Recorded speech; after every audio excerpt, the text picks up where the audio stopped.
long-suffering person who's dead.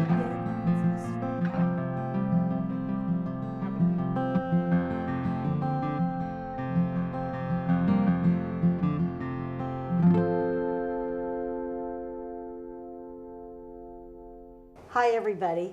I'm Suzette Martinez Standring, and welcome to It's All Right with Suzette, where we're going to spend the next half hour talking to a guest writer who is Michael Foley, the author of Rescued Hearts, a terrific novel that he wrote that just came out, and it involves all kinds of interesting elements: the Boston Fire Department, five-alarm fires, deaths. You know, I'm going to let him tell you about it, but I can tell you that I read it and it was a page turner. So welcome. Thank you. Mike, thank you so much for coming today. I appreciate it. Thank you. Now, Rescued Hearts, and certainly I want to mention that Our Lady of Guadalupe makes a starring role in this. Can you tell us a little bit about what this book is about? Okay. Rescued Hearts is about faith.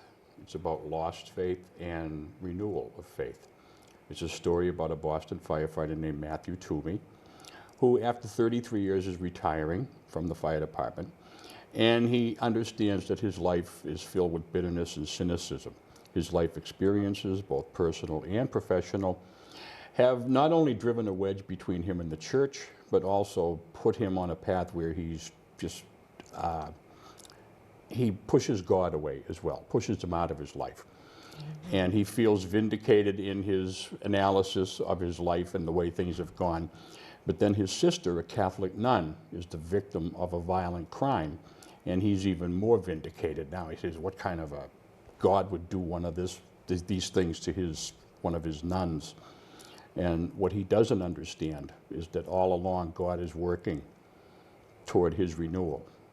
He sends what you'd call, what I like to refer to as an angel into his life to explain Our Lady of Guadalupe to him, and sets him on a pathway that he not only wasn't familiar with, but he didn't even know existed. So, now, there's a pivotal episode that happens in the book that haunts him for over 30 years. Can you talk about what that's about? Okay, when he was a very young fireman, he only had 2 months service, he rescued a young girl from a window in the 3-decker in Dorchester. And the young girl was visiting Boston from Terre Haute, Indiana. When the fire was over, you know, the family was disrupted, obviously, and she was sent back home to Indiana. But she was very, very ashamed of what she had done, because her cousin died in the fire. And when the fireman went in to try to rescue the cousin, he failed, brought the little baby downstairs where he saw the girl he had already rescued. She yelled at him, called him a coward. So she felt bad for saying that to him. He felt bad because he had failed to save the young child's life, the other one. And so they went off their different ways, and for 30 years, this has haunted both of them, but for different reasons. For different reasons, yes. Her guilt at saying this to the man who saved her life. Correct.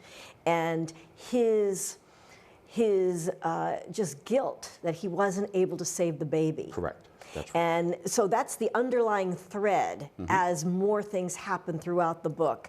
There's a great flow, and there's such a touch of realism to the dialogue and the characters. And you had mentioned that a portion of this book had been written 20 years ago. That is correct. And obviously, it's a novel, it's fiction, but you draw a lot from memories and life experiences and people that you knew, and even a real-life fire case.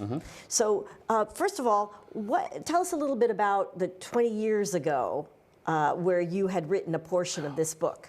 There's a portion of it toward the back that was written, well, over 20 years now. It was a story about my father. Who had done essentially the same thing that this Matt Toomey does in the book. He had rescued a young boy from a fire on Christmas Eve in 1955, and the boy unfortunately died. Now my father had to go back to the firehouse, pack up and go home, and see his wife and 3 sons, myself included, on Christmas morning and make believe everything was fine, when in fact it wasn't. So I know what the guilt was like for him. So he came home on Christmas Eve and had to act like everything's all right. But how old were you at the time? 9. 9. And how was it that this was such a powerful observation on your part? Well, I found out much later, because at the time when you're 9 years old, we didn't even know about the incident, because he never said. My father was a huge stoic, and he just never said anything about those kinds of things. And we found out later on when they gave him a medal for doing what he did. So the family was aware of it then. It was only much later in life that I actually got the true story from him. And plus, you're a retired lieutenant in the Boston Fire Department. Correct. And so I'm sure that there was a lot of shared experiences and understanding, probably greater understanding of what your father had gone through. Oh, absolutely. Yeah, for sure. And also the death of the nun, who is the sister of Matt Toomey. That was actually a very riveting part of the book. Can you tell us what you based that episode on? The entire episode, the fact that the nun was shot was based on an actual incident where a young girl was shot. And all of the dialogue that goes on between the family and the doctors and things like speaking in tongues and Our Lady of Guadalupe, all that is based on fact. I just changed the names to protect the innocent, they say, I guess. Well, it's really it's really well done. Thank you. You know, the premise of your book, like you say, is talking about a loss of faith and a renewal of faith, and Our Lady of Guadalupe plays a big part in kind of reawakening Matt Toomey's spirituality, even as he's guided to it through a series of circumstances. What did you draw on from that renewal of faith? I went to Mexico City in 2006. I had never been before. And I went to the Basilica of Our Lady of Guadalupe and did not know the story behind her image on the tilma that appears behind the altar. A lot of people, I was very surprised to find out that a lot of people don't know the Virgin Mary has taken on many different images. Our Lady of Lourdes, Fatima, Medjugorje, Perpetual Help. They're all the Virgin Mary, but they just appear in different ways. And some people I was surprised to find did not know that. But anyway, so when I saw the image and heard the story, as I asked the friend that I was with, I said, "That's a beautiful painting." She said, "A painting? That's not a painting." So she brought me in and bought me a book, and I was just mesmerized by the whole story. Can you, for viewers who are not familiar with that story, can you give a little summary of how the image of Our Lady Guadalupe came to be, so that they'll understand the significance? It was in 1531 where a Mexican guy was walking down the road and he met the Virgin Mary face to face, and she said, "I want you to build a chapel here for me." And he said, "Well, what am I going to do?" She said, "Go see the bishop." He went to see the bishop, who didn't believe him, sent him back, and she sent him back again with a tilma, which is like a robe that you pull up from the floor and use it like a pouch, almost like a kangaroo. She filled it with flowers, and he went back to the bishop, dropped the corners, and the flowers all fell on the floor, and her image was printed on that tilma. And that tilma survives today. It's it's almost 500 years old, and it's in Mexico City, and it's fascinating. I didn't know. I thought it was a painting, but it's not. You know what I loved about your book, about how you were able to weave a lot of different emotions and, really capture the quality of, like, say, the Boston Fire Department. You must have had, I could almost tell you had a little fun with that. Oh, I did, sure, yeah. Yeah, absolutely. Can you tell us a little bit about all the influences that came to play in creating these characters from the fire department? There's one of his best friends is someone named Tim, who actually is a composite personality. And because I'll tell you, there's a lot of characters on the fire department, and it's a fun job. It was, and there's a camaraderie, there's a certain brotherhood. And it's like the St. Crispin's Day effect, I call it. It's similar to that. These band of brothers who shed blood with me, they'll always be my brothers. Yes. And that's where it came from. There's so many people in that one person, Tim. There really is. And I love the dialogue. You're really good with that. Now, tell me, what prompted you to want to write this book? I mean, you said it was 20 years in the making. Right. I don't know if anything, one singular thing prompted me, but my goal was just to introduce Our Lady of Guadalupe to as many people as possible. I felt that, I was reasonably well supported in my faith, but I never knew about her. And I said, wow, this is really something. I mean, why, I went to the Catholic schools and all that. I never heard of her before. Oh. Until I went there. It was amazing. So I said, I just want to let everybody know about her. I carry her with me all the time. So.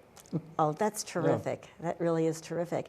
Now, this book, how would you characterize this? It's a novel, but the appeal of it, who were you writing for? I think I was writing for anyone that feels, let's say, disenfranchised, perhaps by faith or by religion.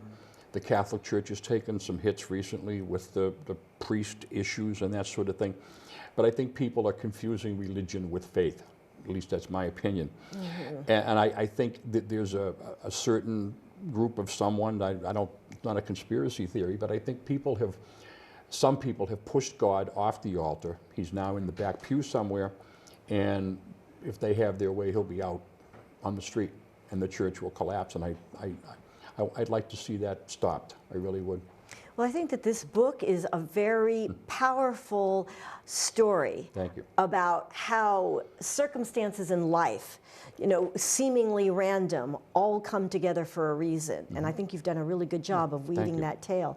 And in a moment, we're going to return to talking to Mike Foley, the author of Rescued Hearts, and we're going to talk about his process and all that went into writing this book and what his next project may be. Ooh. So stay tuned.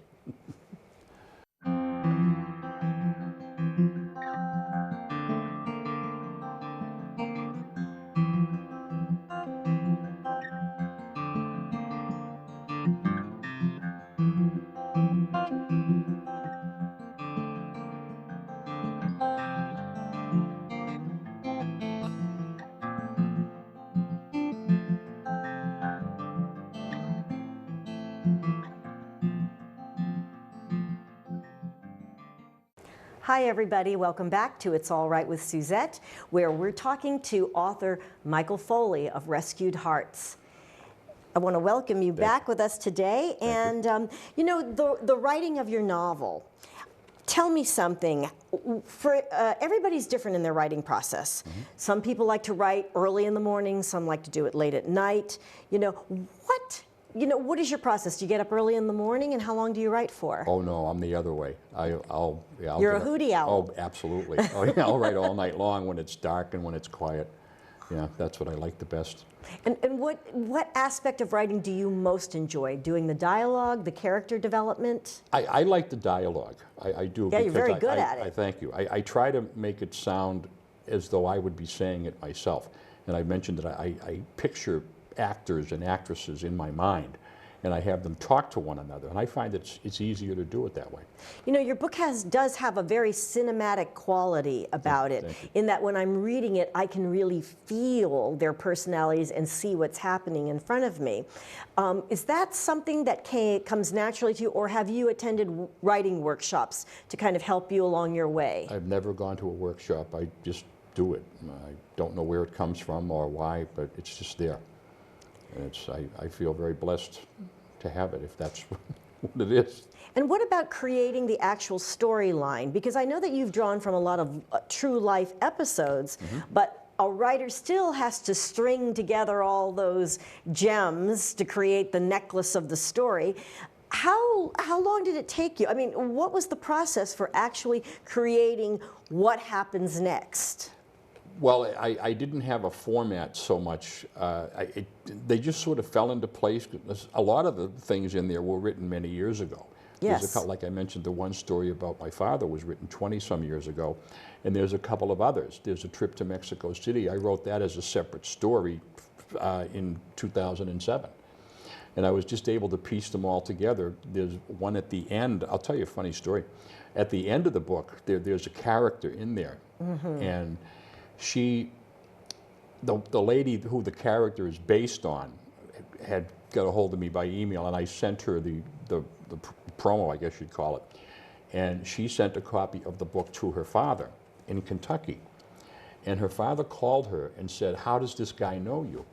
Because I described her so well in the book that the father knew without knowing that she was in there. He knew it was her. The girl who gets rescued. No, no, no. This is the girl at the end, the very end. Oh, right, Okay, right. Okay. And so, yeah, when she, her father said, "How does he know you?" Because I described her so well that the father knew her without knowing that she was in the book at all. Well, that's uncanny. I thought it was really kind of cool. And you know, I think that writing can be almost it is an intuitive, and it can also be a serendipitous kind of process, because certainly there's so many elements in your story, like you say, that happened long time ago. You're drawing from this, you're drawing from a real life case, and yet it all comes together, right? I find it therapeutic almost to actually, it's like creating it and seeing it come to life almost. Mm-hmm. But you're right, though, it is. How long did it take you to write Rescued Hearts? Well, with all the stories that I had written over the years and pulled together, then you'd have to say 20 years, you know, from the time I first. But I'm sorry, maybe 5 years. The actual notion that I was going to write this kind of book. Wow, that's really About 5 years, interesting. But when you were writing those other stories, you know, every writer, when they're doing a story, there is an essential message that they want to convey. They want something that they want their reader to come away with. And I'm sure that when you were writing the story about your father trying to rescue that child, or the wonder of seeing the Tillerman, you called it? The Cape? Tilma. The Tilma of the Cape, Okay. that depicts Our Lady of Guadalupe. Those were, you probably wrote them with completely different purposes. Oh, exactly. And yet this book has an essential message of a loss of faith and restoration. Mm-hmm. So how did you come to that? Was that before you started, or it kind of came along during the process, that message? It just seemed to come along, and what I did was, the incident that we talked about, the main incident, I won't give it away, but the main incident, that was the catalyst. That's what brought it all together, because that's what verified what I had been believing for a long time was true, that Our Lady of Guadalupe certainly does. She has promised to those who seek her pretty much anything you ask for. That's all you have to do is ask for it, and she'll give it to you. Mm-hmm. And I don't find anything more comforting than that. I just think it's really cool. You know, it's a great story. Thank you. Because it doesn't come off necessarily as religious. It comes across as an unfolding of events that are very emotional, and this kind of spiritual reconnection is almost a wonder and surprise on its own. And yet it seems to happen very organically in the book. Okay. And so do you find that to be true within your own faith? Because I know that you are a very devout Catholic, that yes. You know, that the idea that things seemingly feel random and sometimes very bad, and yet God has a purpose, and He's watching the whole thing, giving us exactly what we need Precisely. At the right time. And I believe that with everything I can believe it with. Mm-hmm. I've heard the phrases, let go and let God, and I do. Mm-hmm. I don't worry about things. I just don't. I've had trials and tribulations like everyone. Some people fret. I don't. Did you feel kind of led, as it were, to write this book? Absolutely. Absolutely. Yes. And it's all about Our Lady of Guadalupe. That is the message. She's there. She will help if only you'll ask. Mm-hmm. The power of reassurance. Right. The power of spiritual reassurance. Mm-hmm. Now, tell me, how can people buy Rescued Hearts? Well, they can go to MikeFoleyAuthor.com. There's a real inventive website, and they can buy it right there. Well, this book was published through Westbow, which is an imprint of Thomas Nelson, the largest Christian book publication in the world. Correct. Yeah. And so your website is connected to. Right. If you go to MikeFoleyAuthor.com, you'll see a cover of the book, and there's a couple of comments in there, I think, and then there's a bio, that sort of thing. And there's a way to buy it. Now tell us about your next project, which is very, very different. Yeah. And it draws in a very exciting way from your experiences as a Boston firefighter. So we're anxious to hear about your next project. It's supposed to come out in November, is November, it? December, yeah. Of this year, Yep. 2015. It's called The War Years. Okay. Stories, Tall Tales, Legends, and Yarns from the Boston Fire Department, 1963 to 1983. Oh, that's a ride. Which was the busiest time in the history of the fire department. And it's a lot of anecdotes, stories, you know, a couple of firsthand, you know, experiences of my own, but mostly drawn off of other people's experiences. There's been a couple, you know, several autobiographies written, and that's fine, but this is different. It's not an autobiography, it's just a lot of funny stuff happened. You wouldn't believe it. It's a collection. Oh, yeah. A collection of anecdotes and stories Yep. that you've personally been part of. Part of or heard about. And some of them are just legends that have been passed on, and you know, they're all verifiable, they're all true. Some of them, maybe they aren't, I don't know. Oh, I'm sure that's going to be a rollicking ride. Oh, it's going to be fun, really. I have 200 or 300 advance orders, and I'm not even 2/3 through yet. Yeah. Well, we do love our Boston Fire Department. Thank you. We do. Well, that's fantastic. Thank you. Now, tell me, what is that like, writing that kind of a book, which is completely different from this Completely. novel? Yeah, Tell me about it. That's talking with a lot of people and just listening to their stories and then putting it in my own words.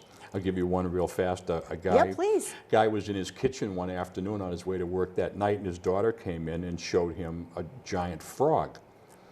And she said, well, I'm going to take it back to the pond. He said, no, wait a minute, hang on. He's looking for a box. He found a box.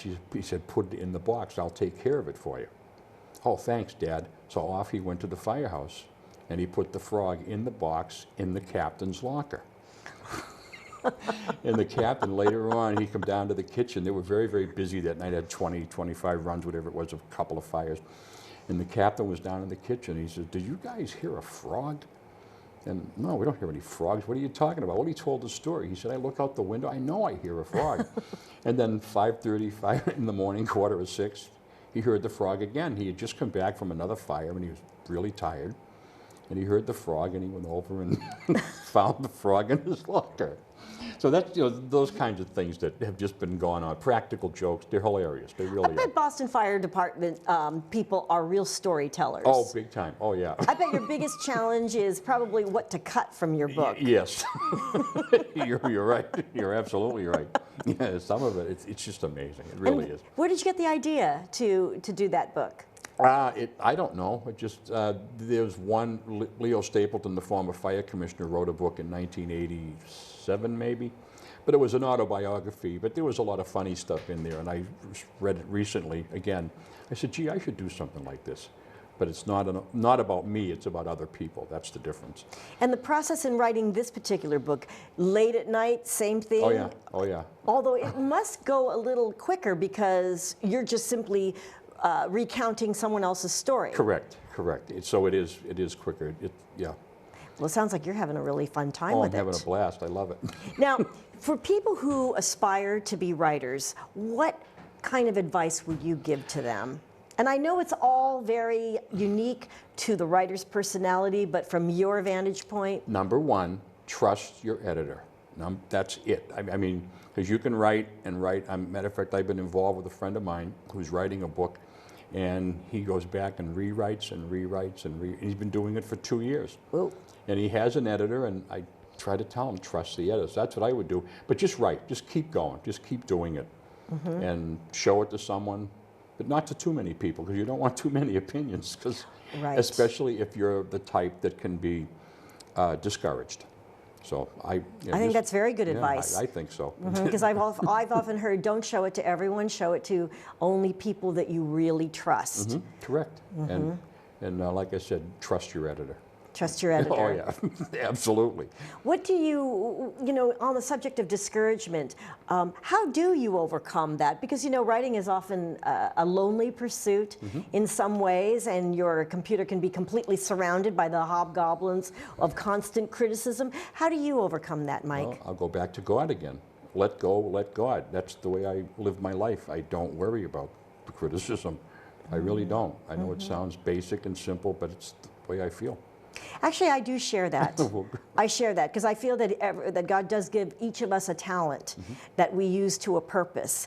And no matter what difficulties we may encounter, He'll knock the doors down if it's meant to be. I agree. And I think it takes away the burden of ego and all the rest of it that can kind of muddy up the mix. Yeah, I don't need it. I like doing the way I do it. It's fun. Well, you know, Mike, I want to thank you, so much for being with inviting us me. I today appreciate it. here and Rescued Hearts. MikeFoleyAuthor.com. Correct. And you can easily get his book and maybe sign on to get the next one. By the way, what is the title of your upcoming book? It's going to be The War Years. The War Years, a collection of stories by Boston firefighters. Oh, you know you want to read that. It's going to be fun. So thanks very much for coming today, Thank you. and we'll see you again the next time on an episode of It's All Right with Suzette.